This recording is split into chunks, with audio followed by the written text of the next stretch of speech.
Hello, sorry I haven't done a video in a long while. I had exams and then it was the holidays and well, how busy those times of year can be. But I'm back and I'm going to talk about the state of the Penguins, which is, well, I don't even know where to begin. It's a little bit crazy. They're up, they're down, they're good, then they're not good. It's a it's a weird team. So they fired their coach, and then finally traded Rob Scuderi. And even though I do not like Trevor Daley, I don't think he's that great, and not in a top four role. He is just better than Rob Scuderi, and I thank you so much, Stan Bowman, for getting him off our hands. I love you forever, and good luck, Chicago fans. If you haven't already seen how bad he is, well, hope you see it soon. He's really bad. The team's playing a lot better under Mike Sullivan. Their puck position has increased to 61%. That's their Corsi over the past 6 games. Tops in the league. Granted, small sample size, but they are really, really good at shot suppression, whereas they were bleeding shots against before, and you couldn't see it in the performance of the top end players. It's not a coincidence that Crosby's playing better, Kessel's playing better. Dumoulin's continuing to elevate his game, and he's really, really come on strong this season. Letang and Mata looked really good against Minnesota 2 games ago on Boxing Day. Fortunately, Letang got a hit to the head from Jared Stoll, returned to the game, which was dumb because they're winning 3-1. There was no need for him to put it back in the game, especially considering his concussion history, and didn't play the next game.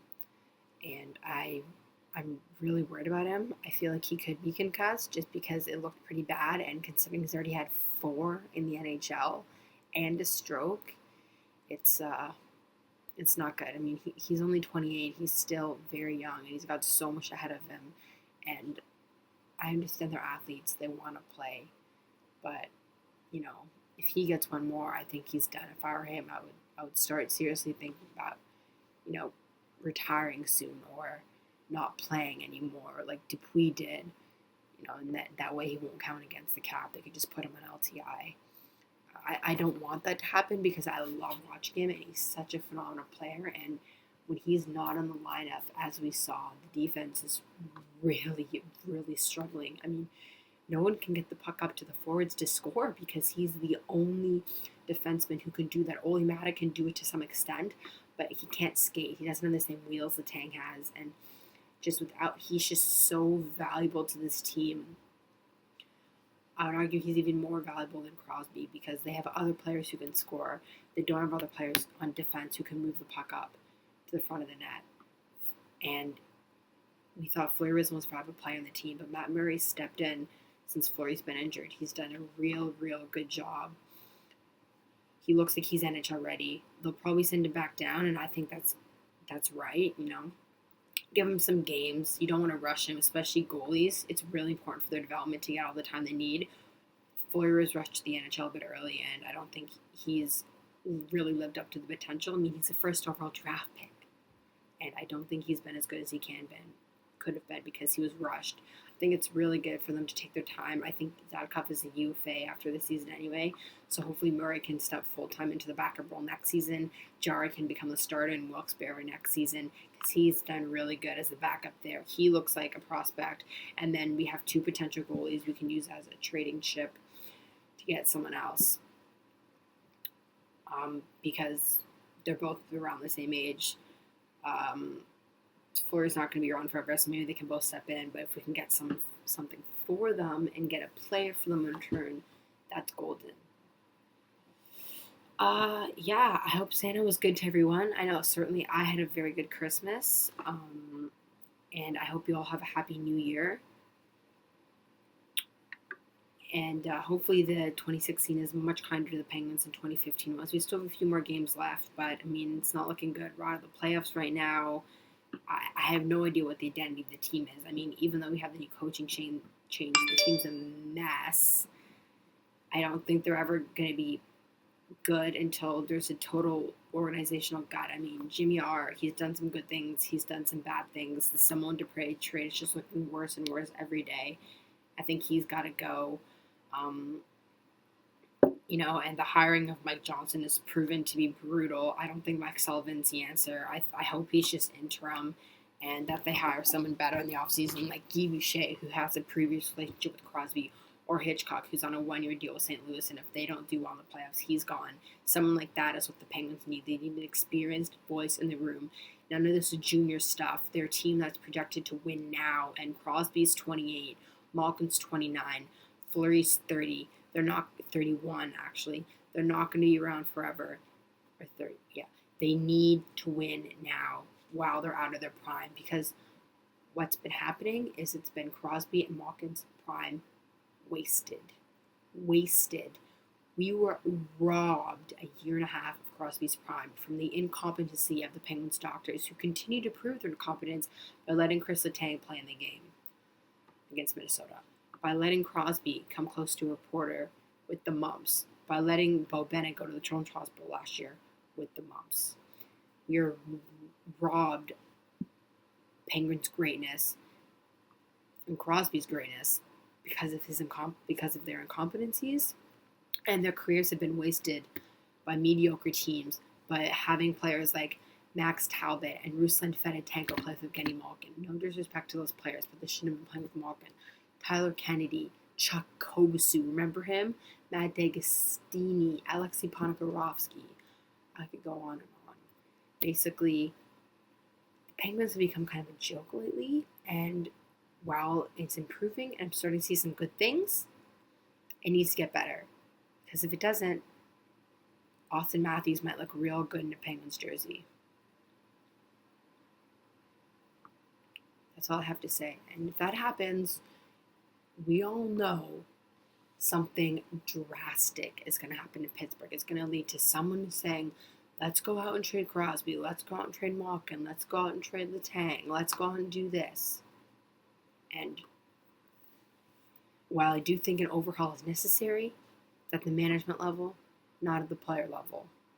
So Jimmy R needs to get his shit together. The owners need to figure something out. David Morehouse, the CEO, is just terrible.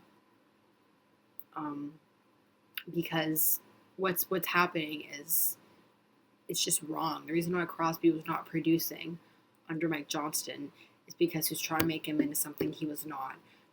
For some reason, he had to change his system, whether it was talking to management and they said you have to become a more defensive team. We saw the same thing happen with Ovechkin. Everyone thought Ovechkin was done. He came back, he got a different coach, and look at him. He's producing and scoring goals again at a ridiculous rate. Same thing's happening to Crosby. He's coming back, he's producing, he's looking like himself. It's not that he's finished, is that Mike Johnson is trying to focus on his two-way game. That's why his production went down. It's no secret he hasn't had 100 points since Dan Bosma was in town. He's trying to make him into something he's not. He's not Pretty Bergeron. He's not Jonathan Toews. He's better than both those players. What makes him great is his vision and his offensive talent. And you're trying to take that away by making him a defensive player. He's not Patrice Bergeron. He's not Jonathan Toews. He's better than both those players. And we are seeing now him finally getting rewarded, him finally producing again at the level that he's capable of.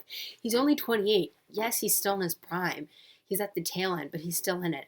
Prime typically for forwards is about 23 to 28, 29-ish. So him and Malkin are coming out of it, but they're still in it. Even out of their prime, they're still better than like 98, 99% of the league.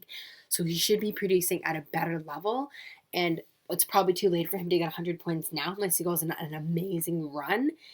He's got I think 5 or 6 points in his last 5 or 6 games since Sullivan came to town, which is more of what we should be expecting from him. He's not going to be the same player he was. He's older, and, his injuries, I think, have really hurt him. They might have worn down his body. I mean, he's never played a full 82 games, which is really, really unfortunate. And he can't play it again this year. But we're finally seeing Crosby for what he is.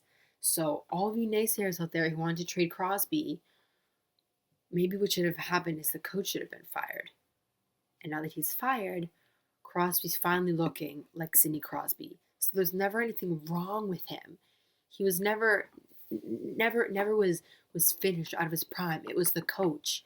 And it was quite obvious based on his systems that management had told him you need to change something because the team was a lot better last year and it just had a drastic change this year when all the same coaches and everything. And he admitted that he changed the systems. And to me, that tells that management got word from the owners or something saying, look, we want to be a more defensive team, which didn't make sense because they had terrible defensemen. So something needs to get fixed there. Someone needs a wake-up call.